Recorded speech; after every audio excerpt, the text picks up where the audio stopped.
Donc, on vient de finir les 3 jours de négociations avec la médiation de la mission de la CEDEAO. Donc, on les a rencontrés depuis le premier jour jusqu'à aujourd'hui. Les points discutés sont les suivants. Le premier point, à leur arrivée, avant toute discussion, la délégation a demandé à voir M. Ibrahim Boubacar Keïta pour voir dans quelles conditions c'est sécurisé, son état de santé et d'autres informations. De façon spontanée, on a accédé à leur requête, on s'est transporté sur le lieu de sécurisation, on a vu M. Ibrahim Boubacar Keïta et on les a laissés s'entretenir entre eux. Et M. Ibrahim Boubacar Keïta a dit clairement qu'il a démissionné sans contrainte et qu'il a compris que c'est en gros l'aspiration du peuple qui soit parti. Il dit qu'il est même soulagé d'avoir fait ça et qu'en plus il remercie les militaires qui sont venus de sécuriser parce que les militaires ont fait en sorte qu'ils ne soient pas violencés par la population qui était excitée contre lui.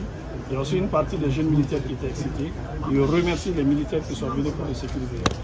Il a dit clairement qu'il n'a aucune intention de revenir encore au pouvoir parce que la médiation lui a demandé clairement est-ce qu'il a des intentions de revenir au pouvoir. Il a dit non, pour lui c'est fini, il ne veut plus jamais revenir au pouvoir. Il a démissionné de façon volontaire, sans pression.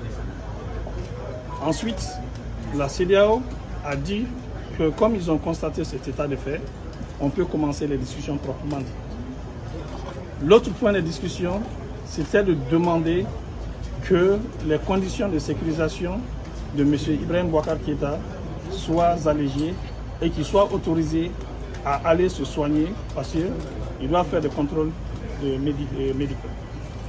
Donc ce point de discussion a été accepté. Donc il peut être sécurisé dans un endroit de son choix et il pourra aller se soigner et revenir quand il veut. La CEDEAO a garanti son retour en cas de besoin, donc ça ne fait pas l'objet d'un problème. Le troisième point, c'est les conditions de sécurisation des autres qui sont à notre disposition pour des problèmes de sécurité.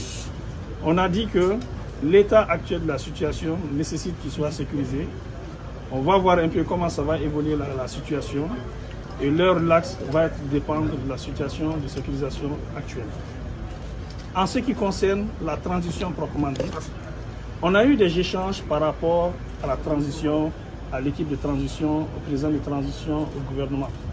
Chacun a donné son idée de la transition. Les représentants de la CEDEAO ont parlé de leur compréhension de la transition. Déjà dans la mesure où M. Ibrahim Boubacar Keïta a démissionné et qu'il a dit clairement son intention de ne plus revenir au pouvoir, donc forcément il faut mettre en place une équipe de transition. Maintenant, la CEDEAO a donné son point de vue par rapport à leur concept de transition. Nous aussi, on a discuté par rapport à ce que nous on pensait de la transition.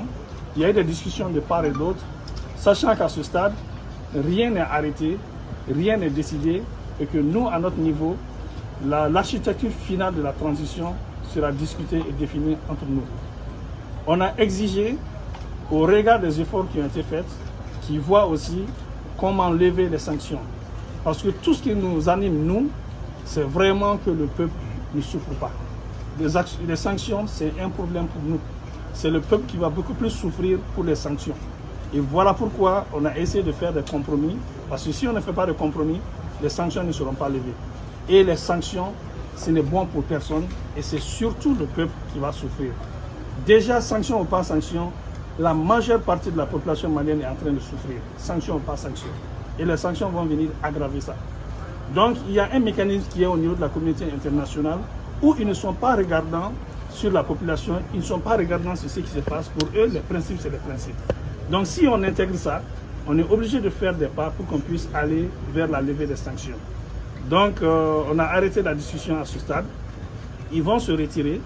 Ils ont dit qu'il y a une conférence des chefs d'État de la CEDEAO le mercredi et qu'eux, ils vont rapporter les efforts que nous avons faits ici, déjà en les autorisant à accéder à M. Ibrahim Boubacar Keïta, en confirmant eux-mêmes que M. Ibrahim Boubacar Keïta a démissionné de son propre gré, sans menace, et que notre disponibilité aussi à discuter avec eux, même pour échanger sur les aspects de la transition, que ça c'est vraiment des bons progrès qui vont rapporter ça au niveau des chefs d'État pour qu'en fonction de ça, ils puissent prendre une décision pour enlever ou au moins alléger les sanctions.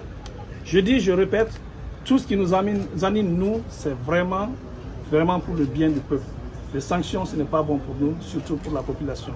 En ce qui concerne la transition, je le dis clairement, à ce stade, rien n'est arrêté, rien n'est décidé. On a donné chacun nos points de vue par rapport à ce qui peut être la transition ou pas. La décision finale de l'architecture de la transition, de tout ce qui va être fait, ça va être entre nos Maliens ici. Je vous remercie et bonne journée.